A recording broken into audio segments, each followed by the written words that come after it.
Over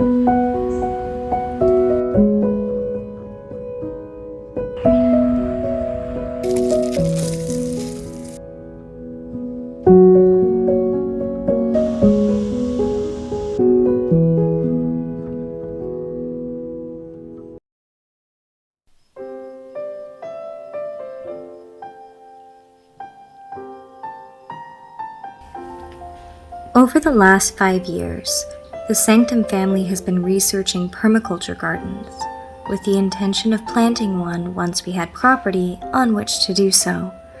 We moved onto our family property in January of 2020, and since then we've been working on getting one in. We have several constraints.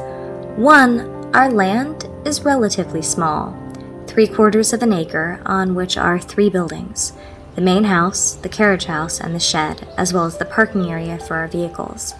2, our budget is relatively small. A lot of what we've planted has been paid for out of the money I get from taking private students, or that we were given by friends and family, or we bartered for it. 3, our energy and time are taken up by many projects right now, from writing the courses for the seminary to developing an entire learning management system, to working on the renovations on the Victorian house that we purchased, and homeschooling our munchkin. As we've planted, we've had several goals. We have wanted the plants to be either of edible use, medicinal use, or magical use. We have tried to plant native varieties whenever possible, which doesn't work, say, for the culinary herb beds. We have wanted to provide an environment that supported and sustained our local pollinators and animals, from the cardinals to the hognose snakes in the garden, and we wanted it to be beautiful, as abundant and lovely in sight and fragrance as possible. It's been an adventure. Tina and I have been reading book after book. We'll likely film a book recommendation class at some point. We've attended digital conferences and distance learning classes, and today we have decided to share the very first of the spring planning and planting videos for 2021.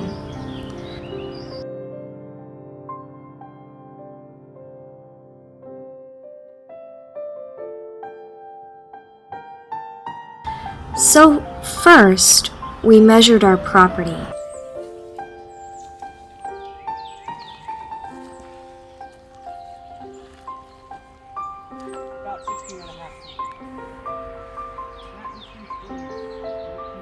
And then mapped out our entire property to scale and marked where we planted each thing so far and some of what we've identified as growing here when we moved in.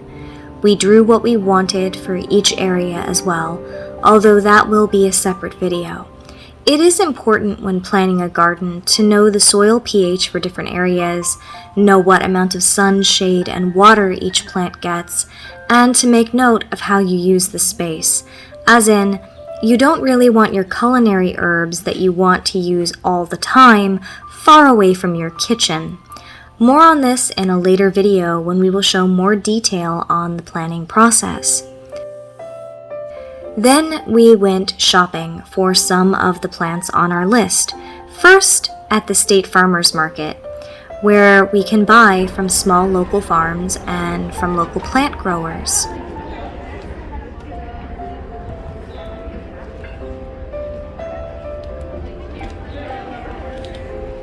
We weren't able to find everything on our list to buy, or everything that our hearts desired, but we were able to get rue, milkweed, and rosemary.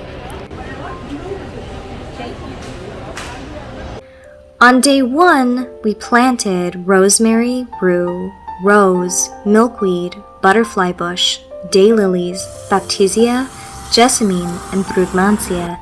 Rosemary is a fragrant culinary herb that is very useful for magical protection as well. Rosemary is rich in volatile oils, flavonoids, and phenolic acids, which are strongly antiseptic and anti-inflammatory. The whole plant is also antispasmodic, aromatic, astringent, cardiac, carminative, cholagogue, diaphoretic, emmenagogue, nervine, stimulant, stomachic, and tonic.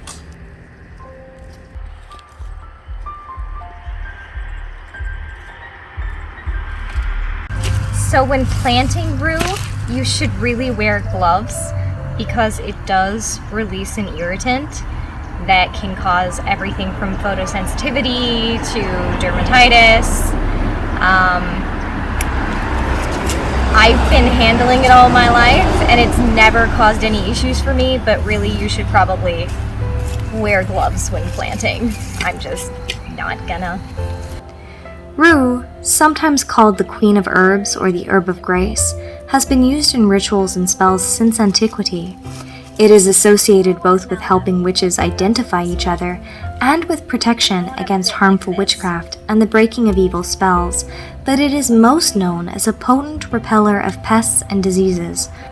The whole plant is abortifacient, anthelmintic, antidote, antispasmodic, carminative, emetic, emmenagogue, expectorant, hemostatic, ophthalmic, rubefacient, strongly stimulant, mildly stomachic, and uterotonic. Rose, of course, is associated with love and protection, abundance, and good health.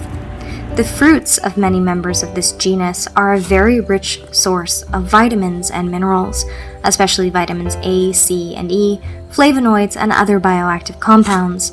The flowers are calming and demulcent.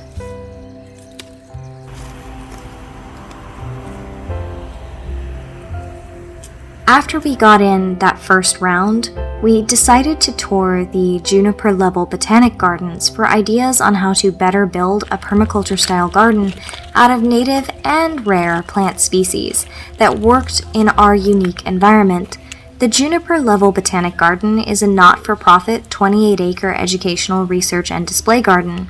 We studied how they had mastered each unique challenge: the sunny areas, the wet areas, the shady areas, and even areas next to the pond, so that we could better plan our own approach to the challenges ahead.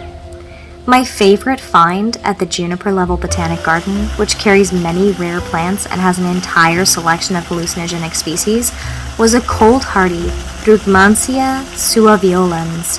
Brugmansia isn't normally able to be grown in 7B, outside of indoor pots and greenhouses, but this variety was specifically bred to be cold hardy up to our winter temperatures, although I do intend to put on a frost blanket. Brugmansia is associated with divination, exploration of the inner and outer world, divine communication, otherworldly journeying, rebirth, and the afterlife. Medicinally, it is intensely psychoactive, an entheogen, poisonous, and antinosusceptive. So what I'm doing right now is just making sure that it's going to be a little bit higher than the soil around it. Why doesn't it be higher than the soil around it? Because I want to make sure it has proper drainage. Part of my belief is that we use entheogens to perceive parts of the world we would not otherwise be able to perceive.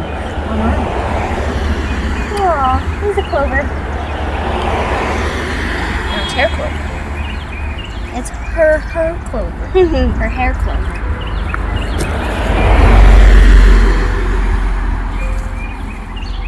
Also, these plants are endangered because they no longer grow in the wild at all. Why? Well, whatever animal it was that distributed its seeds must have gone extinct, because now, in order to have Brugmansia of any type, it has to be grown from seed by a person. It's not being distributed in the wild anymore. So every gardener who grows a Brugmansia is helping keep the plant species alive in the world. We're plant livers. I think that's all I wanted to cover today. I know it was a very short video, but I do hope that you will tune in for the rest of this series and watch us put in our Permaculture beds and, get in the rest of our garden. Anyway, Thank you all for joining us, and I hope that you have a wonderful day.